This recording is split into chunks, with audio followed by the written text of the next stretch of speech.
Historical fashion. The Civil War and the Industrial Revolution were transformative for the way fashion evolved from the 1800s to the 1900s. This was due to the creation of ready-made clothing, the increasing speed with which styles were able to change due to the Industrial Revolution, and changing gender roles and standards. And this, of course, affects all of us today with fast fashion and prevalent marketing strategies. Fashion plates were like fashion magazines that came out with generalized portraits of men and women in fashionable styles, and they were able to come out with more updated and more frequent as time went on. During America's first 3 centuries, women's fashions in physical appearance and in dress followed European models. This dependence reflected the 17th and 18th century colonial status of the United States and its secondary international position during the 19th century. And that is a quote from an article called Fashion and Style. This is a portrait of Empress Elizabeth of Austria, and it's a very famous portrait, and she was a fashion icon of the time. The Civil War lasted from 1861 to 1865. Before the Civil War, most clothing was handmade at home or by a dressmaker or tailor. During the war, cotton restrictions meant fewer clothing was designed and put out in America, especially in the North because of the lack of cotton. And so women mainly just altered what they already had. Many women of this time period wore their clothes all the way to death, and they were kind of circulated around the family. And then after the war, due to a need for the standard military uniform, men's ready-made clothing was much more prevalent and could be purchased in stores, just right off the rack. Most women's clothing still had to be made, personalized, because of the variability in measurements and personal styles and all the fun little frilly stuff. So this is a little timeline of some super fun styles. In 1810, we've got like the Jane Austen look, inspired by ancient Greece, very like natural looking white dresses, very flowy empire waist. And then 1830, it's been very exaggerated. We've got an hourglass figure, super poofy sleeves, very gaudy colors, very flamboyant and beautiful, but interesting. And then 1860, we've got the bell-shaped crinoline and bonnets and sausage curls and all that fun stuff.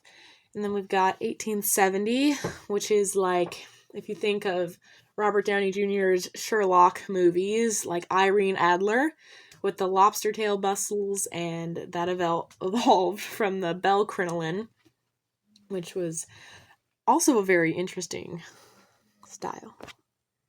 In 1890 and 1900, it's like that Edwardian style with longer, less dramatic skirts and fun sleeves and hats.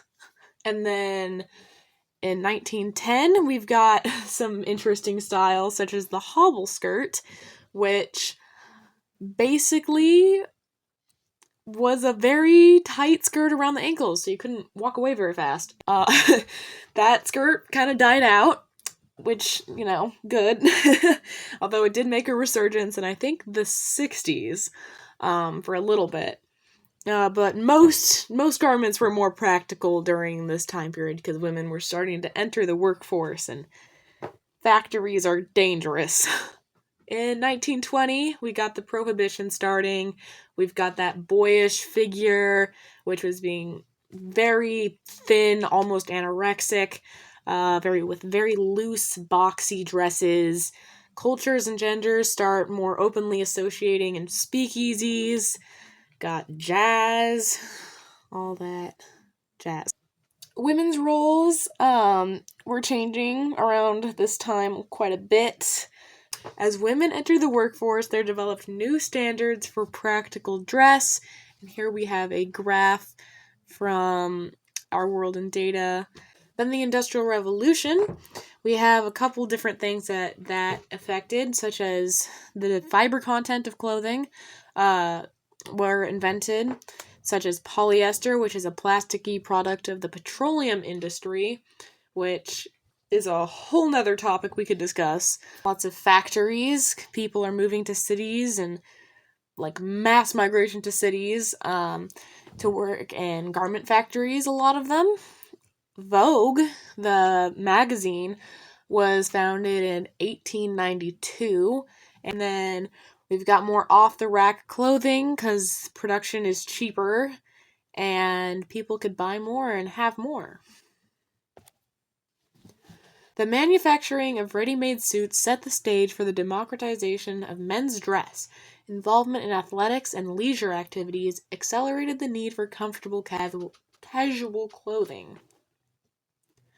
The fashion industry promoted both nylon and polyester.